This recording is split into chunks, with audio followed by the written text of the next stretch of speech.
Assalamualaikum warahmatullahi wabarakatuh. Bismillahirrahmanirrahim. Alhamdulillahi rabbil alamin. Wa bihi nasta'inu ala umurid dunya waddin. Wassalatu wassalamu ala asyrafil anbiya'i wal mursalin, Sayyidina wa habibina wa syafi'ina wa qurrati a'yunina wa maulana Muhammadin wa ala alihi wa ashabihi wa dzurriyyatihi ajma'in, amma ba'd. Asyhadu an la ilaha illallah wa asyhadu anna Muhammadar Rasulullah wa ufawwidu amri ilallah. Innallaha basirum bil ibad. Hasbiyallahu la ilaha illa huwa alaihi tawakkaltu wa huwa rabbul arsyil azim.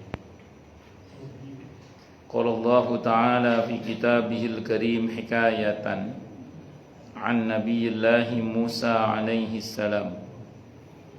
Rabbi syrah li sadri wa yassir li amri wahlul 'uqdatam min lisani yafqahu qawli. Para alim, para asatidah, para bapak dan ibu sekalian, hafizani wa hafizakumullah, bil khusus segenap pengurus Masjid Raudhatul Jannah Kemang Pratama 5 dan sekitarnya, yang semoga pengurusnya dan jamaahnya selalu dalam naungan rahmat, barokah, perlindungan serta bimbingan Allah Subhanahu wa taala. Amin Allahumma amin insyaallah. Allahumma inna nas'aluka ilman nafi'ah wa rizqan thayyiba wa amalan mutaqabbala wa fatahallahu lana futuhal arifin. Allahumma inna na'udzubika min ilmin la yanfa' wa amalin la yurfa' wa qalbin la yakhsha' wa du'a la yusma'. Allahumma ati anfusana taqwaha wa zakkiha anta khairu man zakkaha anta waliyuha wa maulaha. Allahumma innaka afuwun tuhibbul afwa fa'fu anna wa an walidina wa an masyayikhina wa an ahlina wa an jami'il muslimina wal muslimat. Amin Allahumma amin insyaallah. Para jamaah sekalian, hafizani wa hafizakumullah, masih melanjutkan kajian kita pada kitab At-Tadhkirah karya Al-Imam Al-Qurtubi rahimahullah rahmatan wasi'ah wa rahimallahu ulama al-muslimin. Qala al-muallif rahimahullahu ta'ala wa nafa'ana bihi wa bi'ulumihi fid dharain amin. Bismillahirrahmanirrahim. Faslun ay hadza faslun, ini fasal penjelasan dari pembahasan sebelumnya. Qala al-ulama, berkata para ulama. Kalau ada istilah qaulul ulama, perkataan ulama itu kalau bagi orang awam seperti kita, perkataan ulama itu dalil. Jadi ada sebagian ulama yang berpendapat bahwa perkataan ulama itu bagi orang awam adalah dalil. Kok bisa dalil, Ustaz? Iya, karena untuk kita orang awam kan disuruh bertanya kepada ahlinya. Di surah An-Nahl ayat 43 itu, fas'alu ahla dzikri in kuntum la ta'lamun. Bertanyalah kalian kepada ahlinya kalau kalian tidak tahu. Ahla dzikr di situ aslinya kan ahlul Quran. Siapa ahlul Quran di dalam ayat itu? Aslinya Nabi Muhammad sallallahu alaihi wasallam. Sepeninggal Nabi siapa? Ahlul Quran, ahlul dzikr di dalam ayat itu. Kata hampir semua mufassir mengatakan al ulama warasatul anbiya, para ulama yang menjadi ahli warisnya para nabi. Makanya kalau ada istilah qaulul ulama, berkata para ulama, ini kalau bagi orang awam dalil. Nah, dan jangan pernah kita berkata ulama ini tidak berdalil. Bukan ulama tidak berdalil, kita yang tidak paham cara ulama mengambil dalil. Qaulul ulama, berkata para ulama, al-mautu, adapun kematian, laisa bi'adamin mahdin, bukanlah ketiadaan yang murni. Jadi ada sebagian orang itu mungkin berpendapat bahwa kematian itu adalah puncak perjalanan organisme. Sehingga kemudian seiring dengan matinya seseorang berarti habis sudah kehidupannya. Jadi puncak perjalanan dari sebuah organisme tubuh makhluk itu adalah kematian. Sehingga kalau dia mati berarti selesai. Itu pendapat sebagian orang.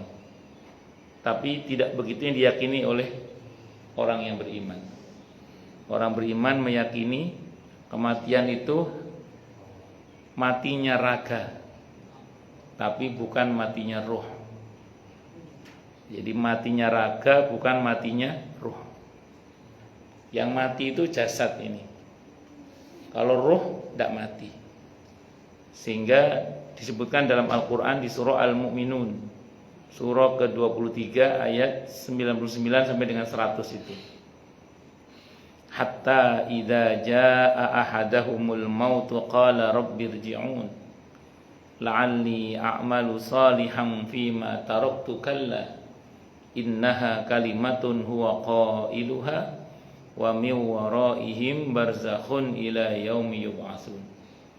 Hingga ketika telah datang kematian kepada salah seorang di antara mereka, yang mati itu ngomong, loh katanya mati kok ngomong? Ya berarti dia nggak mati. Tapi kata Al-Qur'annya mati, iya mati raganya. Kok ngomong ruhnya? Apa kata ruhnya itu? Rabbirji'un, wahai Tuhanku, kembalikan aku ke dunia lagi. Untuk apa balik ke dunia? La'alli a'malu sholihan fima taraktu, agar aku bisa berbuat baik yang dulu aku tinggalkan. Jadi orang mati itu menyesal pengen balik ke dunia untuk mengerjakan apa yang dulu mereka tinggalkan, bukan apa yang mereka nggak mampu. Kalau nggak mampu nggak nyesel, nggak mampu. La yukallifullahu nafsan illa wus'aha.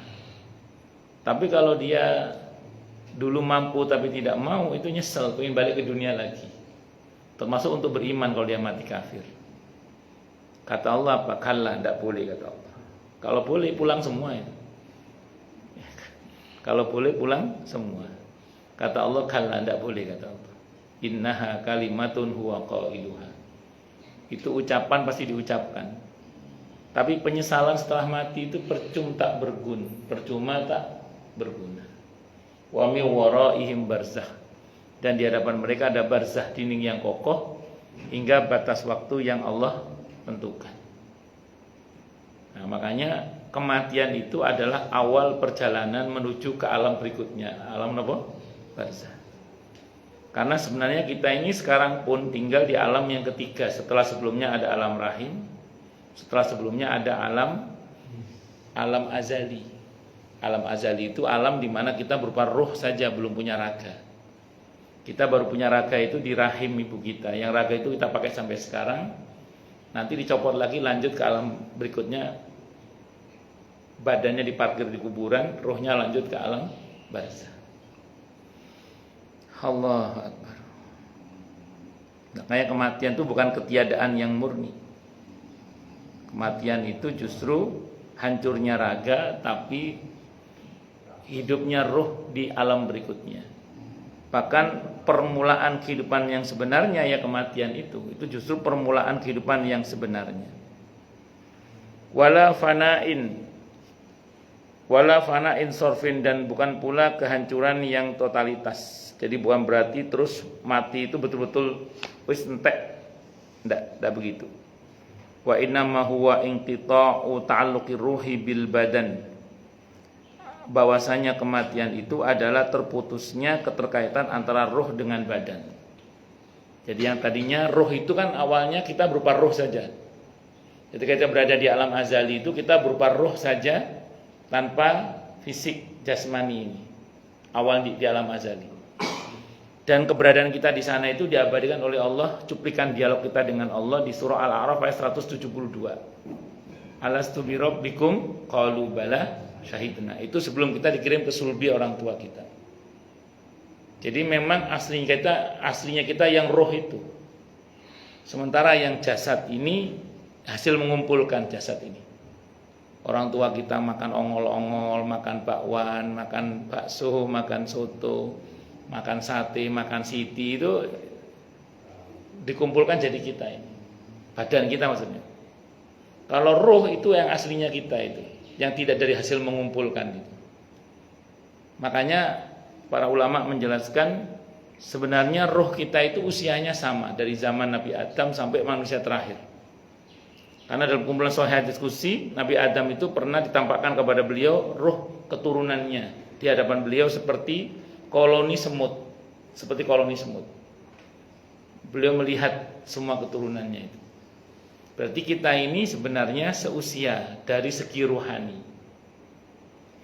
Sebelum dikirim ke bumi, di casting dulu oleh Allah. Nah, kamu lahir dulu, nanti jadi bapaknya ini, nanti kamu belakangan jadi anaknya ini, kita di casting dulu. Jadi kita dan orang tua ini hasil casting aja sebenarnya.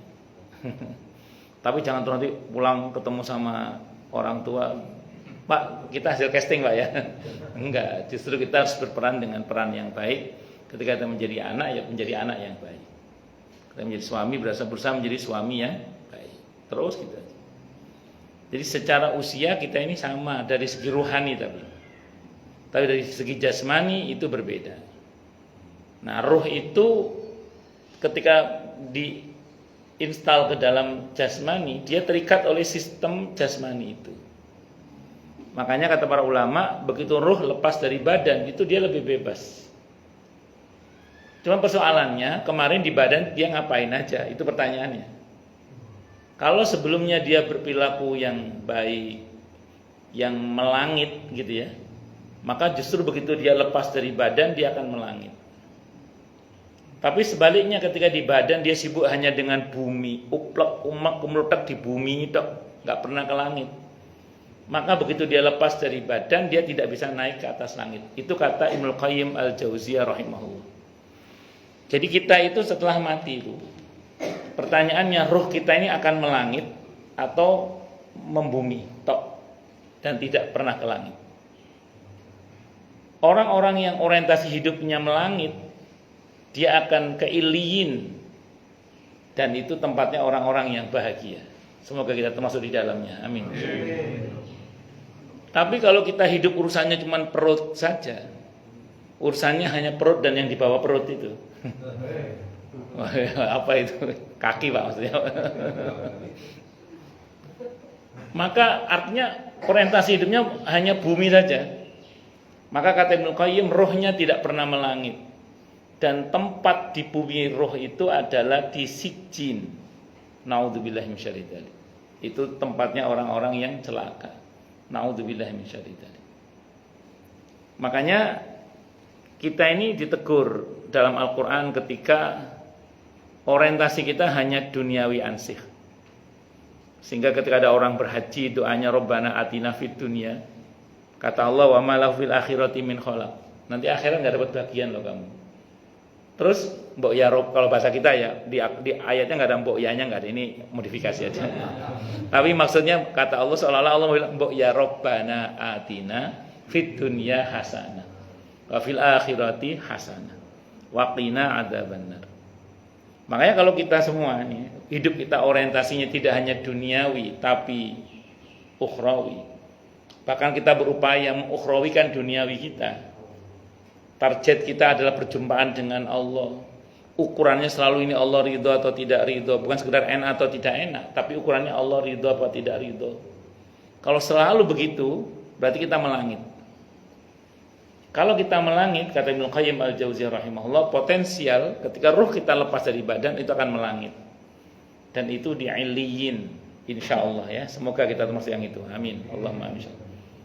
Tapi saya ulang tadi, kalau orientasi hidupnya adalah selalu masalah duniawi tok, orientasinya masalah materi tok, nggak ada langit-langitnya sama sekali gitu. Iya pokoknya perut dan di bawah perut tadi. Maka dia tidak akan, rohnya tidak akan pernah melangit, kata Ibnu Qayyim. Dan masalahnya tempat roh di bumi itu di Sijjin, lapis 7, langit bumi lapis 7. Dan itu tempatnya roh orang-orang yang celaka. Na'udzubillahi min syarri dzalik. Oh, bisa dimengerti ya? Nah, makanya monggo kita beramal dengan amalan duniawi yang berbasis ukhrawi gitu ya. Supaya kemudian roh kita nantinya melangit dalam hal ini. Nah, ketika roh itu melangit, dia bebas. lebih leluasa dibandingkan ketika dia terkungkung di raga yang serba terbatas ini. Tapi sebaliknya, ketika kemudian semasa hidupnya dia hanya uplek di bumi tadi itu, begitu lepas ya dia lebih tertekan lagi karena kemudian dia berada di situasi di mana dia tidak bisa melangit tadi itu. Ya tertawan di sijin dalam himpitan bumi lapis ketujuh itu.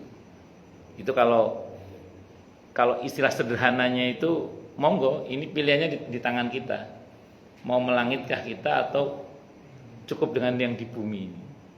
Dan saya ulang, kalau kita hanya membumi, ya masalahnya kalau membumi setelah mati itu urusannya kan urusan dengan si jin tadi itu. Naudzubillahi min syarri tadi. Semoga kita diiliin ya, amin insyaallah, mudah-mudahan. Lanjut. Wa mufaraqatihi wa hailati bainihima. Jadi perpisahan antara roh dengan jasad dan terlepasnya roh dari jasad. Terlepasnya roh dengan jasad di antara keduanya itu. Itu adalah kematian. Jadi bukan ketiadaan sama sekali. Makanya ada ruh-ruh tertentu yang dimana kalau bahasa Nabi mereka itu berada di tembolok burung yang berwarna hijau. Ada yang mengatakan enggak, memang mereka seperti burung yang berwarna hijau, berterbangan ke sana kemari di surga. Jadi setelah mati itu malah mereka itu bebas. Sebenarnya gini ya, kita semua ini kalau bertindak atas dasar ragawi, duniawi, maka gerak kita memang sangat terbatas. Tapi kalau kita mengasah ruhani kita itu bisa tembus jasmani kita, bahkan menembus langit, betul, menembus langit. Asal kita peduli untuk ngurus ruhani ya. Jadi kita tidak hanya sebatas sibuk dengan jasmani, tapi kita juga mengurus nopo ruhani. Itu bisa tembus langit. Contoh. Sahabat Bilal radhiyallahu anhu itu tinggal di bumi. Tapi suara sendalnya itu sudah terdengar di surga. Bukan di langit, di surga terdengar. Sehingga Nabi bertanya kepada sahabat Bilal radhiyallahu anhu, "Wahai Bilal, amalan apa yang kamu sukai? Kok sampai kamu itu suara sendalmu terdengar di depan saya lewat di surga?" Orangnya berjalan di bumi tapi suara sendalnya terdengar di surga sana. Beliau mengatakan, tidak ada yang paling saya sukai ya Rasulullah selain dari sholat fardu ya, itu adalah sholat yang aku sudah wudu, sholat 2 rakaat, namanya syukrul wudu. Allah. Uwais Al-Qarni radhiyallahu an tinggal di bumi tapi terkenal di langit. Nabi kita Muhammad sallallahu alaihi wasallam tidak pernah ketemu dengan Uwais secara fisik. Nabi tidak pernah ketemu dengan Uwais Al-Qarni radhiyallahu anhu secara fisik, tidak pernah. Tapi Nabi paham betul tentang fisiknya Uwais Al-Qarni radhiyallahu anhu ketika cerita kepada Sayyidina Umar radhiyallahu anhu. Di mana Nabi mengenal Uwais? Di langit. Nabi tidak mengenal Uwais di bumi radhiyallahu anhu. Nabi mengenal Uwais Al-Qarni radhiyallahu anhu di langit. Namanya terkenal di langit namanya. Nah kalau kita ini sibuk dengan langit, nama kita tembus langit nanti insyaallah. Amin insyaallah. Makanya saya ulang tadi, ngomong sak omong, mikir sak mikir, berbuat apa saja, orientasi kita tidak hanya fit dunya hasanah, tapi juga wa fil akhirati hasanah. Kita tidak hanya bicara untung rugi, tapi kita juga bicara dunia akhirat. Kita tidak hanya bicara tentang senang atau tidak senang, lebih dari itu Allah senang apa tidak senang. Kalau itu yang kita lakukan, melangitlah kita insya Allah. Wa tabadduli halin wa intiqalin min darin ila darin. Wa tabadduli halin, dan pergantian keadaan yang tadinya di dunia yang dominan jasmani, nanti di akhirat yang dominan rohani, roh. Jadi kalau sekarang di dunia ini yang dominan jasmani kita, tapi nanti di akhirat yang dominan adalah rohani kita. Makanya sebuah kesalahan ketika orang sibuk dengan jasmani melupakan ruhani. Orang itu kalau ada sakit di fisik langsung cari obat yang terbaik, dokter yang terbaik, rumah sakit yang terbaik. Apa salah? Enggak salah. Bener, teruskan. Yang salah adalah kalau sibuk dengan jasmani, lupa pada kesehatan rohani. Ada kedengkian dalam hatinya, tenang-tenang saja. Padahal kedengkian dalam hati itulah penyakit kita yang sebenarnya. Kalau penyakit fisik itu merontokkan dosa, mendatangkan ampunan, mendatangkan kemuliaan. Penyakit fisik.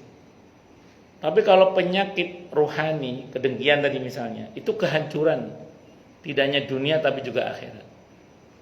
Maka kita harus peka dengan penyakit hati kita itu. Jangan diamkan ketika ada kedengkian dalam hati, segera istighfar, astagfirullah. Lawan.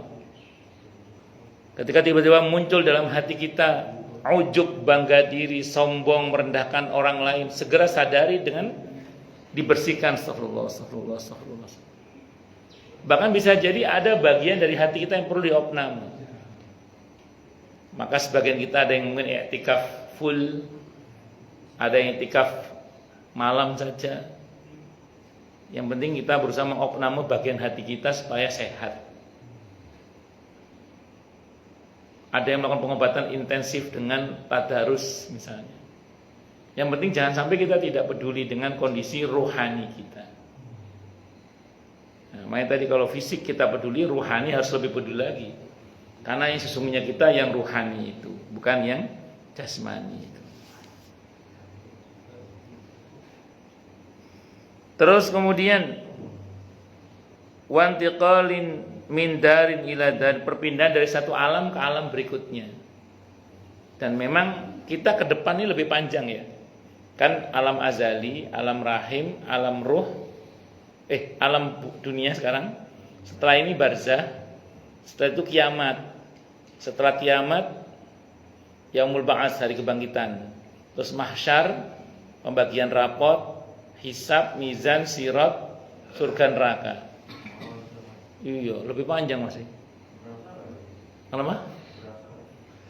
Dijalani aja nanti. Atau siapa yang mau duluan silakan nanti. Tolong kabari kami.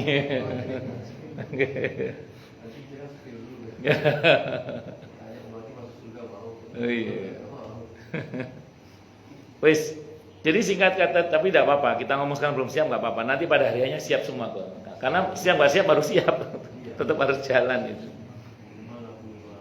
Allah. Jadi justru ke depan kita ini prosesnya lebih panjang lagi sebenarnya. Tapi kita nggak usah khawatir. Asal kita baik hubungannya dengan Allah dan perbaiki hubungan dengan sesama, aman insya Allah. Saya ulang, asal kita berusaha baik hubungannya dengan Allah dan memperbaiki hubungan dengan sesama, insya Allah ke depan aman. Insya Allah.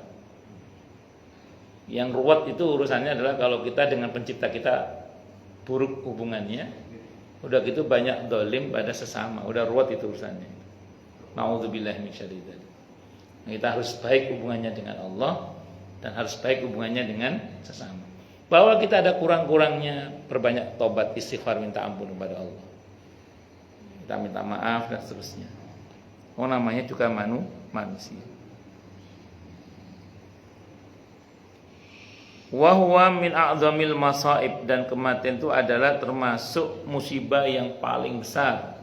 Termasuk musibah yang paling besar adalah kematian itu. Waqad sammahu Allah taala musibatan, dan sungguh Allah telah menamai kematian itu dengan musibah. Fi qouli ta'ala, dalam firman-Nya di surah Al-Maidah 106. Apa kata Allah? Fa'asabatkum musibatul maut, maka kalian tertimpa musibah kematian. Fal mautuhu al musibah, maka adapun kematian dia adalah musibah al-uzma, yang agung, yang besar. Waraziyatul kubra, dan malapetaka yang besar. Karenanya kemudian kematian itu dikenal dengan istilah kiamat sughra. Jadi kematian dikenal dengan apa? Kiamat sughra. Ulama-ulama sekarang ini kalau ditanya oleh orang itu tentang, beberapa ulama yang saya tahu ya, Kalau tanya tentang masalah kiamat kubro itu jawabannya apa? Udahlah, nggak usah mikir kiamat kubro. Wong orang beriman tidak akan nututi kiamat kubro. Sudah sibuk fokus saja mikir kiamat sughro. Karena semua kita pasti mengalami. Ya, jadi kita nggak usah terlalu pusing terkait dengan munculnya Dajjal nanti, terkait dengan bagaimana Imam Mahdi nanti. Tapi tetap kita imani. Maksudnya nggak usah terlalu pusing. Kenapa? Karena orang beriman itu nggak nututi kiamat kubur, itu nggak nututi. Saat munculnya Dajjal belum tentu kita juga masih ada. Yang pasti itu apa? Semua kita akan menghadapi kiamat sughra itu. Tapi tetap kita imani ya, jangan nggak diimani itu tentang Dajjal dan lain. Dan tetap kita antisipasi dengan membaca surah Al-Kahfi ayat 1 sampai 10 terutama. Syukur-syukur satu surat. Artinya apa? Artinya kita harus lebih fokus kepada yang pasti terjadi pada kita, yaitu kiamat sughra itu, kematian itu. Kenapa kok kemudian kematian sebagai musibah yang besar? Sebenarnya begini, kematian itu tidak sepenuhnya musibah yang besar, tidak sepenuhnya. Tapi secara umum dia musibah gitu aja. Karena bahasa-bahasa Al-Quran itu kan seringkali aghlabiyah. Aghlabiyah itu umumnya. Biasanya setiap ketentuan itu pasti ada pengecualiannya. Berarti ada bagi sebagian orang kematian itu bukan musibah. Bagi sebagian orang. Kenapa? Karena setelah mati ternyata dia lebih bahagia.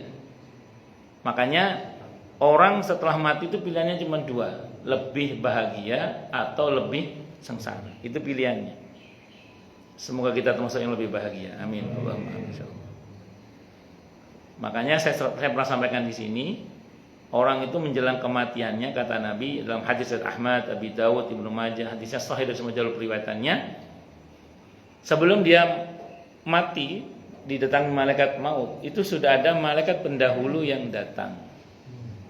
Dan kalau yang akan mati itu orang yang baik, malaikat pendahulunya namanya malaikat rahmat. Bentuknya wangi, aromanya wangi, bentuknya bagus, indah gitu ya, sopan, santun. Datang permisi kepada orang yang akan mati itu. Dan Nabi menyabdakan dalam hadis itu, orang yang akan mati itu bisa melihat malaikat pendahulu ini sejauh mata memandang. Nah nanti kalau jenazah pulang ke rumah kok banyak orang, istri nggak ngelihat, ya siap-siap aja. Itu malaikat pendahulu. Allah. Tapi kalau orang yang akan mati orang yang baik, permisi dulu. SOP-nya wajib mengucap salam. Kata Siti Aisyah radhiyallahu anha dalam kitab ini disebutkan, bahkan malaikat itu sudah datang 1 tahun sebelum orang itu mati untuk membantu yang bersangkutan guna husnul khatimah. Semoga kita termasuk di dalamnya ya, amin insyaallah, mudah-mudahan. Sampai nanti menjelang hari hanya. Ini bukti bahwa tidak semua mati itu musibah. Kenapa? Karena bagi sebagian orang justru keindahan. Pada hari H di mana malaikat maut datang, orang yang akan mati itu mengalami keresahan. Ada 2 keresahan yang sangat. Yang pertama tentang keluarga yang akan ditinggalkan, terutama kalau punya anak-anaknya. Yang kedua, kemana setelah ini dia akan pergi, surga atau neraka. Maka kalau dia adalah orang yang baik, dijawab keresahannya oleh para malaikat yang menemani itu. Tentang anak-anaknya, keluarganya diberitakan, tidak usah khawatir. Mereka dalam kebaikan karena kebaikan Anda. Ini cocok dengan firman Allah dalam Al-Quran di surah An-Nisa ayat 9 itu. Wal yakhshal ladzina law taraku min khalfihim dzurriyyatan dhi'afan khafu 'alaihim falyattaqullaha wal yaqulu qawlan sadida. Bahwa ia takut kalau seseorang itu meninggalkan di belakang mereka keturunan yang lemah iman. Kita disuruh mengantisipasi jangan sampai anak kita itu lemah ilmu, lemah iman, lemah ekonomi, lemah syahwat. Jangan sampai. Biar nggak ngantuk itu. Supaya nggak lemah secara ilmu, iman, ekonomi. Yang terakhir saya sebut deh itu. Maka hendaklah yang bersangkutan itu bertakwa kepada Allah dan berkata yang benar. Berkata yang benar dan bertakwa kepada Allah dan berkata yang benar. Dengan kata lain, sedikit banyak laku baik kita itu akan berdampak positif pada perbaikan nasib anak-anak kita terutama. Itu ayatnya itu gitu. Allahu Akbar. Dan malaikat maut yang datang itu SOP-nya wajib mengucap salam, permisi dulu. Sebagaimana yang Allah informasikan dalam Al-Qur'an di surah An-Nahl ayat 32 itu. Ayat 32. Alladzina tatawaffahumul malaikatu thayyibina yaquluna salamun alaikum. Orang yang bertakwa itu adalah orang yang baik yang diwafatkan oleh para malaikat utusan Allah dengan cara yang baik. SOP-nya malaikatnya permisi, salamun alaikum, permisi terlebih dahulu. Jadi malaikat maut itu datang permisi, assalamualaikum, saya malaikat maut, mau nyabut nyawa.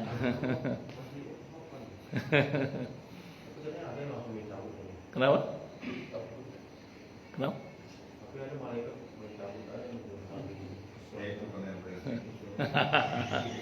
Nggak pakai permisi itu. Ada ini saya ceritanya bahagia aja dulu. Iya ini bahagia ini. Yang malaikatnya permisi dulu. Iya ini yang permisi dulu aja. Ya, yang itu yang namanya di yang datang ke Madura. Gimana itu nggak tahu coba lupa. Terus. Dia datang ke itu namanya paling atas. Iya diganti dia. Malaikatnya. Tiduran. Begitu bangun, aku tertidur. Karena malaikat berterima kasih, dipindahin namanya ke bawah. Terus bilang karena kamu sudah bantu saya, udah saya nggak ambil yang atas, saya ambil yang paling bawah. Akhirnya mati duluan.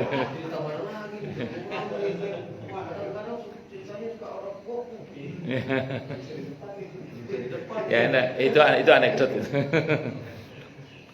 Lanjut. Jadi singkat kata singkat cerita, ini berkaitan dengan malaikat yang datang ke orang yang baik. SOP-nya dia ngecap salam permisi terlebih dahulu.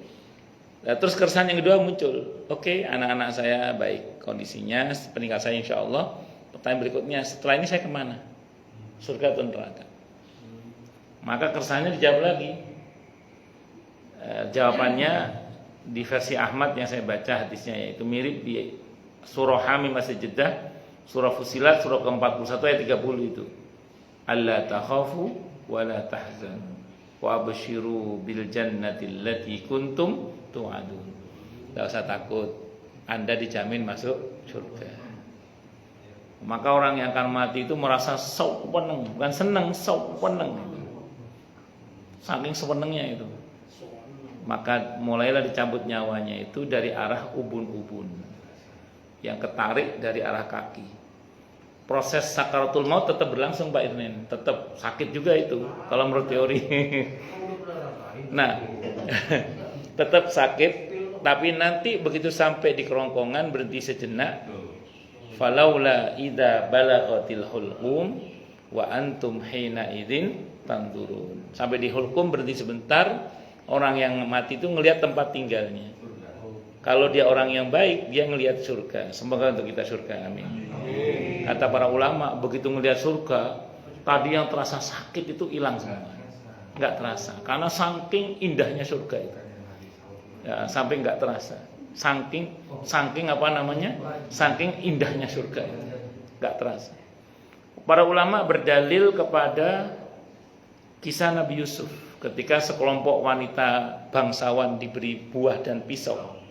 Terus Nabi Yusuf suruh keluar, saking terpukaunya dengan Nabi Yusuf, tangan diiris nggak terasa sakit. Kata para ulama itu baru melihat Nabi Yusuf, bagaimana kalau ngelihat surga? Maka sakitnya sakaratul maut itu nggak terasa lagi ketika ngelihat surga itu. Terbayar sudah.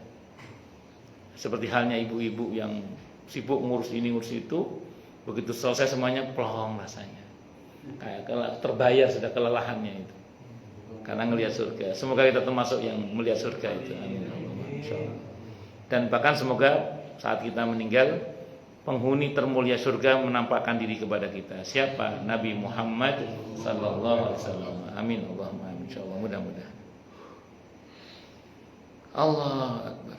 Jadi kalau ada orang mengatakan dia meninggal ditemani oleh Nabi kita Muhammad SAW, itu bukan omong kosong. Karena memang Al-Qur'annya mengatakan demikian, bahwa orang kalau mau mati Kalau dia orang yang baik, dia melihat tempat tinggalnya yaitu surga. Dan surga itu adalah penghuni paling utamanya, yaitu Nabi kita Muhammad sallallahu alaihi wasallam. Nanti kalau Ustaz nggak lihat saya di surga, tolong tanyain. Oh sama Pak, kalau Bapak nggak lihat saya, tolong tanyain saya juga. Kita saling aja. Tapi semoga kita nggak usah mampir ke neraka lah. Amin. Kalau udah nggak ada, Iya. Semoga kita semua masuk surga tanpa hisab, tanpa adab. Amin. Allahumma mudah-mudahan. Kita doa aja terus. Oh lanjut. Jadi itu kematian yang indah. Jadi nggak menakutkan sama sekali kalau modelnya kayak gitu. Tapi betul-betul musibah ketika yang bersangkutan ini memang orangnya jahat. Kalau bahasa Al-Qur'annya zalim.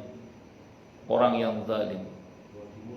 Ya, saking jahatnya itu jahat atau zalim. Kalau zalim begini, nah ini ruwet urusannya. Pertama, malaikat pendahulunya bukan malaikat rahmat, tapi malaikat adab. Bentuknya enggak enak dilihat. Enggak pakai permisi. Setan seliuran goda dia enggak dihalangi. Kata Imam Al-Qurtubi, orang yang enggak ngerti dikira malaikat itu jin. Akhirnya dia minta diruqyah. Saya itu tidak sekali ketemu orang menjelang mati minta diruqyah.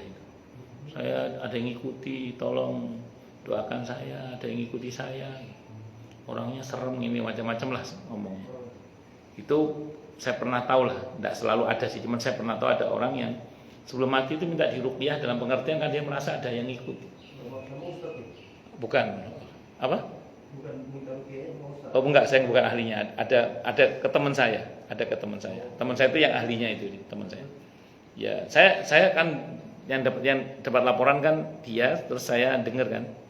Saya dalam hati saya batin, jangan ini malaikat pendahulu yang ikuti, jangan. Tapi saya nggak berani memastikan kan. Ternyata betul, nggak lama beliau meninggal. Ternyata bisa jadi kata Imam Al-Qurtubi, malaikat pendahulu yang versi yang ini itu orang yang nggak pernah ngaji, nyangkanya itu jin. Kalau kita yang pernah ngaji, kita tahu ini malaikat pendahulu. Dan insya Allah kalau yang ngaji bentuknya malaikatnya permisi dulu, tenang aja, permisi dulu. Assalamualaikum. Kalau ini nggak permisi langsung. Semoga untuk kita permisi dulu nanti. Nah, sampai hari H di mana malaikat maut datang, orang yang akan mati ini mengalami dua keresahan yang sangat sama tentang anak-anaknya, terutama tentang keluarga dan anak-anaknya kalau punya anak ya. Terus setelah ini saya kemana? Itu pertanyaannya. Keresahan tentang keluarganya nggak dijawab sama malaikat, dibiarin aja dalam keresahan yang dahsyat. Setelah itu terkait dengan kemana saya setelah ini nggak dijawab juga. EGP kata malaikat, emang gue pikirin nggak dijawab, betul-betul nggak dijawab. Maka di tengah-tengah keresahan yang luar biasa itu malaikat maut mencabut nyawanya. Yang ini terserah malaikat. Kalau tadi kan dari ubun-ubun, yang kata dari kaki. Kalau ini enggak, terserah malaikat. Suka-suka mau diambil dari mana kayak sikat aja. Iya. Nah, tunggu nanti, tenang aja. Ya tadi kan Bapak bilang nanya, tiba-tiba ada orang langsung main cabut aja malaikat itu. Ya ini termasuk yang ini main cabut itu, suka-suka dari mana kayak. Apa dari pantatnya, apa dari mana. Nah, tetap SOP-nya. Begitu sampai sini, berhenti dulu. Lihat tempat tinggalnya dulu. Nah, karena ini orang yang jubahat. Kan ini suwakid pakai dal ya. Begitu melihat tempat tinggalnya neraka, rohnya ini nggak mau keluar dalam hadis itu. Nggak mau keluar dia, negosiasi dia. Iya, dia nggak mau keluar karena ngelihat neraka kan. Ngelihat neraka nggak mau keluar dia. Tunggu dulu. Dia negosiasi agar kematian ditunda walaupun barang sesaat. Tapi ditolak oleh Allah. Itu surah Al-Munafikun ayat 10-11 itu. Jadi mencoba untuk bernegosiasi agar kematian ditunda sebentar aja. Maka negosiasi ditolak, nggak berlaku negosiasi, tetap harus mati dia. Nah, karena dia ngelihat neraka nggak mau keluar, sementara ajal harus tepat waktu kan. Karena dia nggak mau keluar, dipukul sama malaikat. Nggak mau keluar, surah Al-An'am ayat 93, surah Muhammad ayat 27, surah Tokoh. Karena gara-gara dia nggak mau keluar, dipukul sama malaikat, dipukul, harus keluar semuanya. Karena ajal harus tepat waktu. Maka kebayang dipukul sama malaikat kan, begitu keluar, kerdil rohnya itu ternyata. Kalau ruhnya orang beriman kan bercahaya, wangi, besar. Kalau ruhnya orang yang zalim ini, dia sekecil belalang, kecil, kerdil, sebagaimana kehidupan dia kerdil, picik, maka saat mati pun dia ruhnya kecil, baunya busuk kok pakai kof. Iya, sangat busuknya.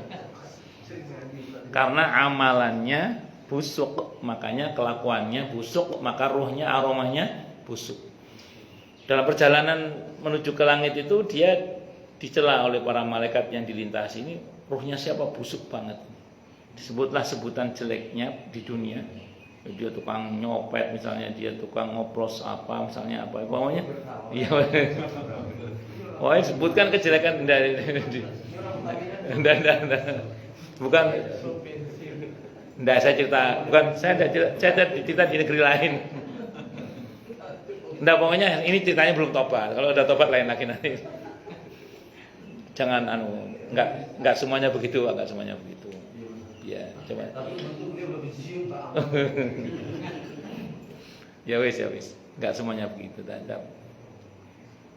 Tapi jangan teruskan, tapi hampir semuanya begitu. Jangan. Semuanya kita doakan semoga negeri kita negeri yang baldatun thayyibatun wa rabbun ghafur. Amin Allahumma amin insyaallah. Wis. Singkat kata singkat cerita, langit pertama ditolak, dibanting ke bumi tadi, enggak boleh melangit dia. Sibuk selama di dunia dia sibuk dengan bumi kok. Enggak pernah melangit sama sekali, maka dia dibanting ke bumi. Nauzubillahi minasyaitonir. Nah, makanya apa? Enggak, dibanting ke bumi. Di bumi itu ditampakkan di Sijin tadi itu. Sijin itu nerakanya dunia, nerakanya barzah. Nerakanya barzah itu Sijin namanya. Wes, singkat kata singkat cerita, itu kondisi seseorang ketika dia jubahat atau zalim tadi itu. Nah, pertanyaan tadi, kita termasuk yang mana? Semoga untuk kita termasuk yang dirahmati tadi itu ya. Amin. Nah, terus kemudian dikatakan dalam qala ulamauna, berkata ulama kami, kata Imam Al-Qurtubi rahimahullah, wa a'dhamu minhu, dan yang lebih parah lagi daripada kematian adalah al-ghaflatu anhu, lupa kalau dia akan mati. Jadi yang lebih parah dari kematian itu sendiri adalah ketika seseorang lupa bahwa dia akan mati. Biasanya orang lupa kalau dia akan mati itu biasanya orang yang lupa diri. Orang lupa diri itu biasanya bermula dari lupa kepada Allah. Orang kalau lalai dari mengingat Allah, biasanya dia akan dilalaikan oleh Allah, termasuk lupa akan dirinya, termasuk lupa bahwa dia itu akan mati. Maka dia berbuat zalim itu enteng aja,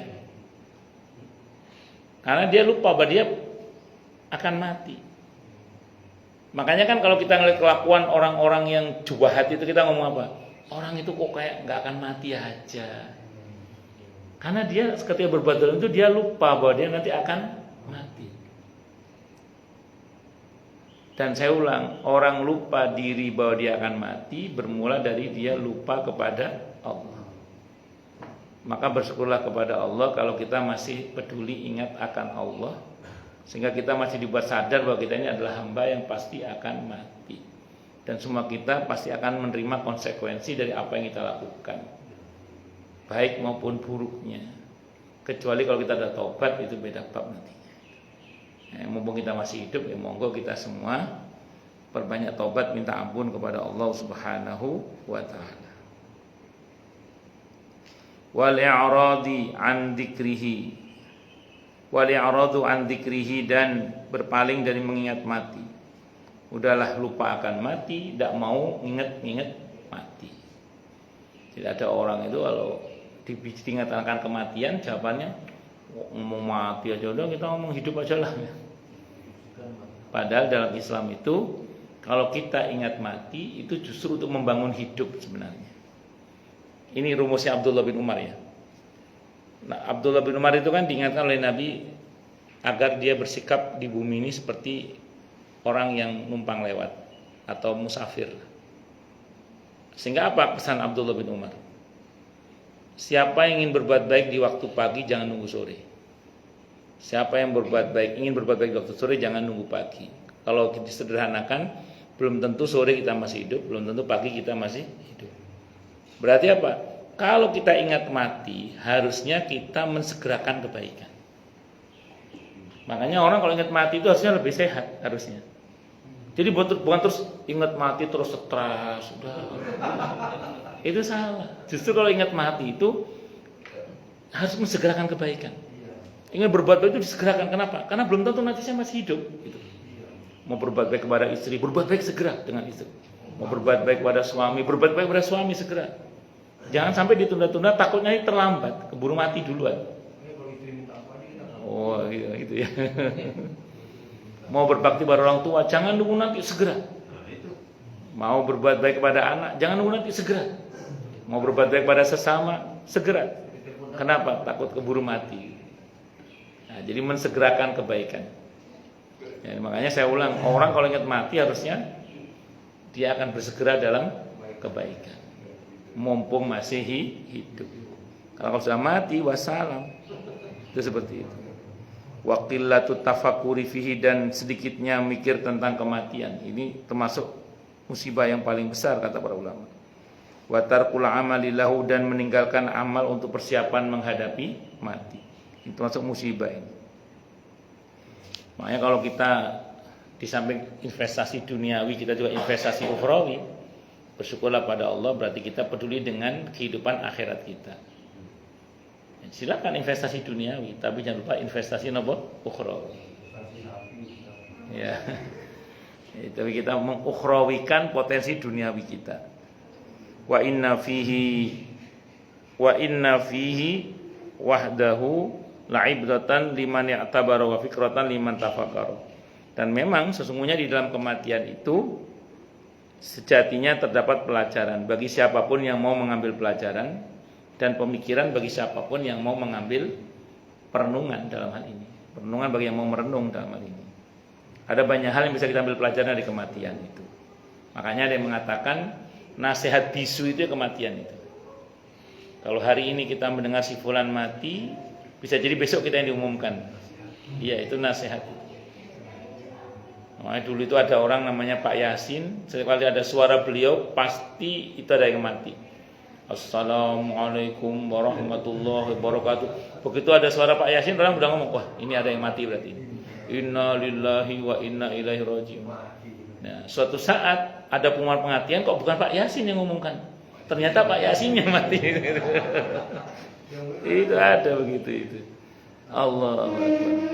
Wa fi khabarin, dalam satu khabar dikatakan, yurwa, diriwayatkan anin nabi, dari nabi kita Muhammad sallallahu alaihi wasallam, lau annal bahaima, andekan saja binatang piaraan itu, bahaim itu rojo koyo, bahaim itu bangsanya sapi dan kawan-kawan.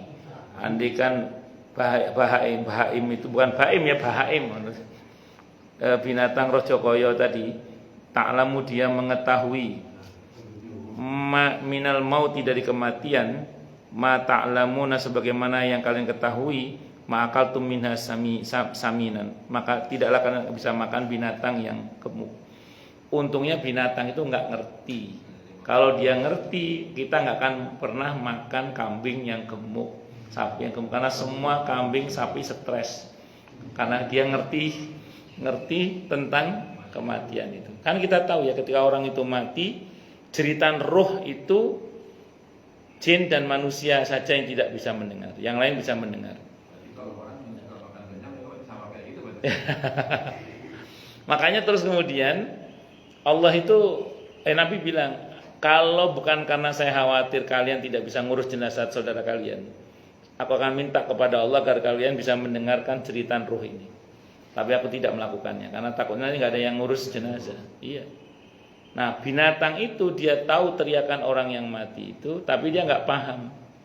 Untungnya dia nggak paham, kata Nabi. Kalau dia paham, kita tidak akan pernah makan daging yang gemuk dari binatang-binatang itu. Nah, untungnya mereka nggak paham, cuma dengar aja tapi nggak paham. Kalau kita andaikan diperdengarkan, kata Nabi, nggak akan ada yang mengurus jenazah. Pilu, kata Nabi, nggak tega. Bahkan sebagian kita bisa jadi pingsan mendengar ratapan roh yang orang yang mati itu. Allahu Akbar. Nah, jadi itu diantara riwayat yang bisa kita bahas pada subuh kali ini. Semoga bermanfaat. Nah, monggo silakannya. Tadi itu riwayatnya lemah tapi maknanya insya Allah sahih itu. Ada di dalam Az-Zuhul Barak, ada dalam Imam Al-Baihaqi, ada dalam tafsir Al-Qurtubi juga ada. Rawinya banyak, berarti kemungkinan hadisnya juga bisa menjadi hasan li ghairihi. Wallahu a'lam bishawab. Monggo silakan yang mau tanya, protes, marah boleh. Monggo. Beliau dulu lebih sepuh siapa? Lebih sepuh beliau kayak. Karena beliau beliau udah pensiun. Sana dulu ya, sana dulu nggih. Nggih, monggo. Oke. Waalaikumsalam warahmatullahi wabarakatuh. Tadi kalau lihat proses kematiannya, Nggih. ditariknya dari kepala, proses sampai Nggih. lahir, didiamkan Nggih. surga nerakanya. Saya ngebayangin bahwa Quran itu meninggalnya sambil berbaring. Nggih. Tapi ternyata kan kematian itu banyak. Ada. Iya. Sampai yang tahu. Mau itu gimana prosesnya? Bagus. Kematian itu kejadian ruhani ya. Kematian itu kejadian ruhani dan itu bisa sangat cepat prosesnya karena malaikat itu wasabiqati sabqa. Malaikat itu nggak akan bisa didahului. Batunya Fir'aun sebelum menyentuh kepala Siti Asyah alaihissalam itu nyawa beliau udah lepas duluan. Jadi sangat cepat, batu jatuh datang kan cepat, tapi malaikat kerjanya lebih cepat lagi. Itu yang saya ceritakan dalam hadis tadi yang Bapak sebutkan tadi itu slow motionnya itu. Itu kejadian bisa persekian detik, bisa sangat cepat sekali. Jadi orang mau mati dalam keadaan berdiri, dalam keadaan lari, itu prosesnya secara umum sama, secara umum. Dia cabut dari ubun-ubun yang dia dari arah kaki. Itu secara umum. Kalau orang yang jahat terserah malaikat yang suka-suka mau diambil dari mana kayak itu. Itu sama saja. Secara umum gitu, secara umum. Dan saya ulang, malaikat kerjanya sangat cepat sekali. Karena kita tahu kan kecepatan cahaya saja kan 300.000 per detik kan. Kecepatan. Malaikat ini kan bisa lebih cepat dari itu sesuai dengan yang Allah kehendaki. Yang pasti Allah menjamin wasabiqati sabqa. Tidak ada yang bisa mendahului malaikat. Cepat, cara kerjanya cepat. Makanya bagaimanapun keadaan orang itu SOP-nya ya mirip-mirip itu saja. Ya, ngoten. Ya, betul. Betul. Ketika bahkan dalam keadaan tenggelam pun saya kira prosesnya juga sama. Cuman memang kita tidak kan ini perkara gaib. Ya, secara umum dia kejadian rohani, sama saja secara umum. Selebihnya wallahu a'lam bishawab. Enggak.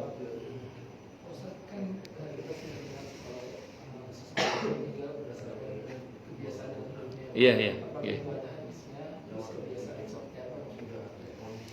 Seingat saya kalau di kitab ini riwayatnya Muslim, seingat saya di sini di kitab ini, seingat saya ada riwayat Muslim yang bunyinya kurang lebih umumnya orang itu mata ala ma'asya. Umumnya orang itu mati sebagaimana kebiasaannya, umumnya. Jadi iya, jadi umumnya orang itu mati berdasarkan pada kebiasaannya. Makanya hati-hati dengan kebiasaan kita. Saya ulang, makanya hati-hati dengan kebiasaan kita. Ngerinya kita nggak tahu kebiasaan kita yang mana yang dipilih oleh Allah kan. Sambil contoh gini misalnya, ini contoh. Di Villa Nusa Indah itu ada seorang kakaknya seorang ustadz yang seringkali kalau sholat itu selalu datang sebelum waktunya. Jadi rata-rata 15 menit sebelum masuk waktu sholat dia sudah di masjid. Ya, suatu saat beliau ngomong ke teman-temannya, kok pengen rasanya mati itu sedang nunggu sholat gitu. Ngomong gitu dia. Qaddarallah saat itu sholat waktu zuhur. Seperti biasa 15 menit sebelum waktu sholat dia datang. Sambil nunggu sholat itu beliau meninggal. Saya dengan kebiasaannya. Sayyidina Utsman ibn Affan radhiyallahu anhu kebiasaannya baca Al-Quran, khatmul Quran satu malam sholat malam itu. Nah, beliau wafat dalam keadaan yang biasanya beliau mengerjakan yaitu sholat dalam keadaan sedang membaca Al-Quran. Ya, jadi umumnya orang itu mata ala ma'asya, umumnya. Walaupun ada beberapa yang mungkin tidak seperti kebiasaannya, tapi umumnya begitu. Dan itu sifatnya aghlabiyah. Makanya saya ulang, hati-hati dengan kebiasaan kita. Ngerinya Allah pilih yang tidak baik itu untuk kita, ngerinya naudzubillah min dzalik.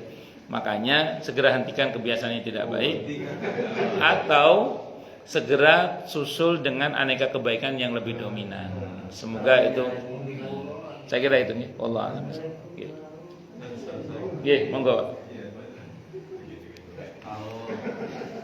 Kalau meninggal di awal dari bulan puasa, bulan puasa itu meninggal terus di 7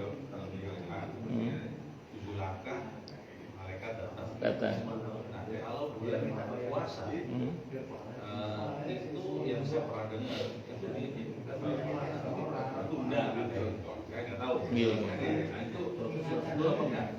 Baik. Saya belum pernah baca riwayat tentang kalau orang mati di bulan Ramadan, lantas kemudian yang bersangkutan tidak ditanya di kubur. Alasannya lagi liburan. Ya kan gitu kan? Ya, tapi saya belum pernah baca riwayat itu. Bukan tidak ada, saya belum pernah baca. Ya, kecuali mati hari Jumat dalam kebaikan. Tapi dalam kebaikan loh ya, bukan mati Jumat lagi nyolong. Atau ada, saya pernah nonton di berita begal di Tangerang itu malam Jumat ketahuan sampai mati itu. Matinya malam Jumat, tapi begal. Itu bukan syahid, itu sangit itu. Naudzubillah min dzalik. Nah, jadi yang saya pahami itu yang mati di hari Jumat. Mati sakit perut, tapi tetap dalam kebaikan ya, bukan mati sakit perut gara-gara kebanyakan minum paloma atau topi miring atau apa itu. Bukan itu. Singkat kata singkat cerita, itu yang saya tahu. Kalau di bulan Ramadan saya belum pernah baca riwayatnya. Tapi yang ada begini Pak Haji, ini yang ada ya. Di bulan Ramadan itu hadisnya sahih, pintu-pintu neraka ditutup. Pintu neraka ditutup, pintu surga dibuka tanpa ada yang disisakan. Semuanya dibuka, blak. Neraka ditutup semua tanpa disisakan sama sekali. Di dalam hadis riwayat Ahmad, Abu Daud, Ibnu Majah tadi rahimahullah, hadis sahih dan semua jalur periwayatannya, di antara bentuk siksa kubur itu adalah dibuka lorong tembus neraka. Nah, sekarang neraka lagi ditutup pintunya. Berarti azab kubur yang versi itu sedang ditutup. Maka mereka sedang libur dari diadab pada bulan Ramadan karena ditutup pintu neraka. Itu yang saya tahu. Ya, makanya ada istilah libur, bukan liburan loh ya, libur. Kalau liburan itu kan berarti pulang. Ini enggak, libur, siksa ditutup selama bulan Ramadan. Untuk portal ditutup betul. Jadi akses ke kubur ditutup. Iya, itu kalau tipe yang adabnya seperti itu di kubur, libur memang itu. Nah, ya pokoknya untuk yang model itu. Mungkin ada model yang lain kan kita tidak tahu. Untuk yang model yang itu tutup, untuk yang model itu. Wes. Nah, mengenai apa? Yang lain masih tutup Ustaz. Yang jenis lain masih mungkin, yang jenis lain. Tapi untuk yang itu tutup. Kan ada yang dililit oleh ular, ada yang apa macam-macam itu loh, ada yang rantai dan macam-macam. Kalau untuk yang jenis itu tutup, iya. Jenis yang itu tutup. Ya, terus gini, sependek yang saya tahu, malaikat mungkar nakir itu tidak cuti Ramadan, itu yang saya tahu. Jadi mungkar nakir yang saya tahu tidak cuti di bulan Ramadan yang saya tahu. Tidak ada cutinya. Ya tadi kecuali yang bersangkutan meninggal di hari Jumat. Nah, jadi insya Allah Pak Haji, sependek yang saya pahami, orang yang mati di bulan Ramadan, kalau dia tidak termasuk ini dijamin bebas pertanyaan kubur, tetap mungkar nakir datang. Karena saya belum pernah baca riwayat bahwa malaikat mungkar nakir cuti di bulan Ramadan. Saya belum pernah baca. Nah, tapi siksa kubur kemungkinan ditutup, iya, untuk jenis siksa yang itu tadi, yang tembus neraka tadi. Wallahu a'lam bishawab. Nggih, monggo. Ini masih Nggih. malam 23. Ustaz katanya 7 langkah orang meninggalkan pusara seseorang, Iya. malaikat boleh datang untuk menanya Betul. mayit. Betul. Nah ini ada anekdot lucu-lucu juga sebenarnya. Tapi seolah mudah-mudahan itu benar. Katanya kan Gus Dur itu pusaranya sampai saat ini itu tidak pernah sepi. Oke. Setiap hari ada orang sana. Betul. Jadi artinya kalau sampai hari ini tuh Gus Dur masih belum ditanya malaikat. Iya. Dan kotak amalnya di pesantren Gus Dur itu bisa miliaran per bulannya itu. Iya katanya Iya. tidak pernah ada yang tidak ada orang di situ, selalu ada. Oke. Penjaganya dibayar kali ngomongnya. Ya, itu rahasia antara Allah dan Gus Dur saja. Itu saya tidak tahu. Tapi yang pasti gini. Ada di hadis Sahih Muslim. Hadisnya nomor 121. Itu itu pesannya Amr ibn Al-As radhiyallahu an. Beliau berpesan kepada anak-anaknya, nanti kalau bapak sudah dimakamkan, tolong ditunggui, jangan ditinggal dulu. Karena saat itu aku sedang ditanya, kata beliau gitu, temani saya. Nah, terus ya paling enggak selama onta dipotong dan dibagikan dagingnya, supaya saya itu tenang dalam menjawab pertanyaan mungkar dan nakir itu. Ya, Imam Syafi'i mengatakan sambil nunggu itu dibacakan Al-Quran. Kata Imam Syafi'i itu dalam kitab Riyadhus Shalihin itu ada. Nah, berarti kalau kita mencoba dari riwayat itu, Pak, walaupun petakziah pada pulang, terus petakziah kan pada pulang, tapi kan ada yang nungguin. Ternyata beberapa yang belum pulang itu tidak menghalangi datangnya malaikat maut dalam riwayat itu. Jadi kalau merujuk pada SOP-nya ini, ya mungkin Gus Dur termasuk yang sudah. Tapi kalau Gus Dur kayaknya lulus kayaknya itu Insya Allah gitu. Iya, wallah alam bisawab. Itu seperti itu. Kan Gus Dur tanya gitu aja kok repot. Kan seperti itu. Jadi gitu nggih kira-kira nggih. Wallahu a'lam bisawab. Nggih, monggo. Itu kita bilang kan kalau kita mau dicabut punya warisnya surga, berarti langsung masuk surga. Nggih. Kalau versi saya. Nggih. Terus berarti nggak ada pertanyaan lagi dong. Bagus. Sudah saya jawab. Iya. Di hadis itu panjang tadi itu sebagian cerita itu. Iya. Jadi gini. Nah, bagus belum kelar itu ceritanya. Jadi bersambung itu. Itu langit pertama, langit kedua, langit ketiga, langit keempat, langit sampai tembus langit ketujuh. Itu kalau dia pegang tiketnya semua ya. Ada tiketnya langit 1, 2 itu ada tiketnya semua. Nanti insya Allah kita bahas di sini ya. Ya 5 tahun lagi lah kira-kira kita bahas.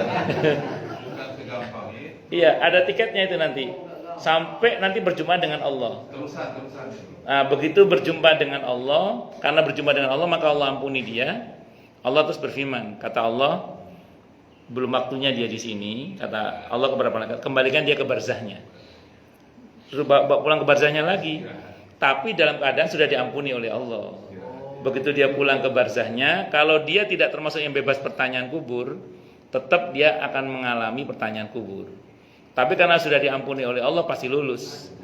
Nah, begitu lulus, Allah bilang kepada malaikat, buka lorong tembus surga. Sehingga kuburnya menjadi taman-taman surga itu. Nah, kira-kira gitu ya. Wallahu a'lam bishawab. Di taman juga nggak masalah deh, di taman itu. Ya, itu nikmat kubur itu diantaranya bentuk nikmat kubur itu banyak, Pak. Diantaranya dalam bentuk taman-taman surga itu. Malah ada juga tidur, ada juga ditidurkan nikmat surga itu. Nikmat kubur itu. Jadi dia tipe nikmatnya ditidurkan. Kalau di surga kan nggak ada nikmat tidur di surga itu, tapi di barzah ada nikmat tidur. Diceritan dalam hadis itu dia ditidurkan seperti tidurnya pengantin, nggak pakai baru ya, pengantin aja nggak pakai baru. Karena dulu guru saya saat saya masih jomblo ngaji hadis itu, kata guru saya, nikmat kubur itu ditidurkan seperti tidurnya pengantin baru, kata guru saya. Saya masih jomblo kan, bayangin jadi pengantin baru itu tidurnya enak gitu ya. Begitu saya jadi pengantin baru ternyata nggak bisa tidur. Berarti hadisnya berarti nggak salah. Yang salah itu terjemahan guru saya. Makanya saya sekarang menerjemahkannya, pokoknya tidur seperti tidurnya pengantin, nggak pakai baru. Nah, karena kalau baru yang saya tahu nggak bisa tidur, melutet, kumek, gak karu-karuan. Ya, ngoten nggih. Nah, itu satu. Menariknya lagi gini. Dan di sini insya Allah kita ketemu riwayatnya ya. Jadi ketika ahli kubur itu mendapat nikmat kubur, saking senangnya dia lari. Kata malaikat, mau kemana? Saya mau ngasih tahu keluarga saya. Ternyata di barzah itu enak katanya. Udah nggak usah tidur aja, tidur aja, tidur sama malaikat. Nggak usah. Jadi dia andaikan diizinkan, ahli kubur itu pengen nemuin keluarganya, mau cerita. Ternyata di barzah itu enak loh. Di barzah itu enak. Itu. Wallahu a'lam bishawab. Itu di antara nikmat barzah. Jadi di barzah itu ada kehidupan bermasyarakat juga. Itu kayaknya enggak, kalau yang itu kayaknya di ruangan sebelah kayaknya itu. Sini jawab dong. Dia melakukan. Atas umur 3 tahun. Monggo silakan yang lain kalau monggo. Nggih. Monggo. Ustaz mau tanya. Nggih. Manusia normal ya? Nggih. Selain dosa musyrik, syirik, durhaka, manusia normal itu muslim itu katanya pasti masuk surga. Nggih. Tapi karena muslim itu nggak ada, manusia normal itu selalu berbuat dosa, dosanya itu dibakar dulu, cuci Oke. di neraka baru masukin ke surga. Dan berapa lamanya tergantung dosanya berapa lama kita berada di nerakanya gitu. Apa benar Ustaz? Bagus. Ini rumus dasar dulu ya. Ini rumus dasar. Saya mau bicara rumus dasar dulu. Rumus dasarnya gini, Pak. Fa amma man thaqulat mawazinuhu fa huwa fi 'ishatir radiyah. Wa amma man khaffat mawazinuhu fa ummuhu hawiyah. Ini rumus dasar. Asal kebaikannya lebih berat, langsung masuk surga. Walaupun ada dosa. Rumusnya gitu, Pak. Itu Quran itu. Ini saya bicara rumus dasar dulu ya. Tapi kalau keburukannya yang lebih banyak, mampir dulu ke neraka. Itu rumus dasar dulu. Gini, Pak, teorinya gini. Tadi surah Al-Qari'ah. Penjelasannya coba nanti Bapak cermati di surah Hud ayat 114. Innal hasanati yudhibnas sayyi'at dzalika dzikrul lidzakirin. Kebaikan-kebaikan itu menghapus keburukan. Itu pelajaran bagi yang mau ngambil pelajaran. Contoh gini, Pak. Misalnya Bapak kebaikannya 51. Keburukannya 49. 51 menghapus 49. Surplus 2, Pak. Langsung masuk surga kelas ekonomi. Ya, enggak apa-apa ya. Ya gitu. Tunggu dulu ya. Ya. Tapi kalau dibalik, ini saya ngomong mentahnya dulu ya.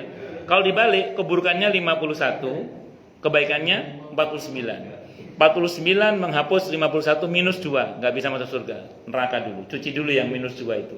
Itu teori dasarnya dulu. Begitu kita buka hadis, Pak. Ternyata ada teori syafaat. Nah, nanti di sini kita ketemu. Ini ada pembahasan sih, Pak. Ada teori syafaat di sini nanti kita. Ya kalau itu insya Allah 10 tahun lagi. Tapi tidak saya terangkan sekarang. Jadi gini, Pak, ini teori syafaat ini. Dalam hadis yang sahih tentang itu kata begitu minus timbangan keburukannya lebih berat, Allah bilang kepada malaikat dan Allah Maha tahu tentunya, coba cari amalan sunnahnya kata Allah. Ada nggak stok Senin Kemisnya di samping Ramadan yang pokok? Ada nggak sodakohnya di samping zakat ya? Ada nggak qobliyah ba'diyahnya di samping yang fardu misalnya? Ada nggak duhanya misalnya? Dicari. Ternyata ada. Ada yang sampai situ sudah menang timbangannya, Pak. Ada yang begitu. Tapi ada sudah ditantangkan amal sunnahnya masih kalah juga. Oh berarti ini minusnya banyak sekali ini. Oke. Allah bilang lagi, akhirnya datang kepada dia puasa sama Al-Quran. Dalam riwayat itu ada dalam fikih sunnah saya sabik di bab tentang puasa. Kata puasa gini, ya Allah dia menahan lapar dan dahaga serta syahwatnya karena engkau. Izinkan saya memberikan syafaat kepada dia. Kata Allah diizinkan. Terus kemudian Al-Quran juga datang, ya Allah dia telah menahan kantuknya demi membaca saya. Berarti kalau baca Quran biasanya ngantuk ya. Dia menahan kantuknya demi izinkan saya memberikan syafaat. Kata Allah diizinkan. Di sini ada yang menang sudah, Pak. Tapi ada juga yang masih kalah juga. Maka kata Allah cari akhlaknya. Dia berakhlak nggak dia? Dia berakhlak atau nggak ada akhlak dia? Ya kalau nggak ada akhlak alamat kalah udah. Tapi kalau dia masih ada akhlak, ada sopan santunnya, coba cari kata Allah. Ada pernah buah uri di pinggir jalan. Betul. Hadisnya Sahih Bukhari. Itu berat timbangan akhlak itu, Pak. Akhlak itu timbangannya berat. Kita berakhlak pada senyum pada sesama, santun pada sesama, itu nilainya berat. Kalau bahasa Nabi, albirru husnul khuluq. Kebaikan yang sempurna itu terletak pada baiknya budi pekerti. Ada akhlaknya stoknya banyak dia, Pak, menang timbangannya. Tapi ada juga yang masih kalah juga ada, Pak itu. Di hadis itu masih kalah juga. Nah, ya. Terakhir Pak, ini terakhir kata Allah, ambilkan bitaqah. Bitaqah itu kartu yang isinya la ilaha illallah. Rupanya semasa hidup dia ini sering zikir la ilaha illallah. Diyakini la ilaha illallah, itu diyakini betul dalam hatinya. Ini di hadis itu menang dia Pak.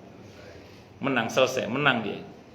Itu Pak, jadi tidak usah khawatir, asal kita punya stok semua tadi itu Pak. Makanya gini, perjalanan itu kan kalau kelengkapan surat-surat kita lengkap kan beres Pak, aman. Tapi kalau ada yang kurang itu pasti deg-degan kan. Makanya mumpung kita masih di dunia, silakan kelengkapan surat-surat kita ke depan itu dipersiapkan betul, termasuk akhlak yang mulia, sunnah. Di samping yang pokok ya, nah di samping itu terus jangan lupa ringankan lisan untuk zikir la ilaha illallah, itu diantaranya. Makanya yang senang tahlilan ya potensial masuk surga ya. Kira-kira gitu nggih. Wallahu a'lam. Itu kan la ilaha illallah itu maksudnya kan tahlil kan la ilaha illallah. Miftahul jannah itu Pak. Loginnya itu. Nggih. Saya kira gitu Pak nggih. Jadi enggak seserem yang Bapak bayangkan itu. Enggak usah khawatir, asal kita punya kelengkapan yang lain. Semoga kita termasuk yang Allah masukkan kita ke dalam surganya tanpa hisab, tanpa adab. Amin. Bahkan di kitab ini nanti agak belakang, kalau itu 15 tahun lagi lah insyaallah. Di kitab ini ada riwayat juga.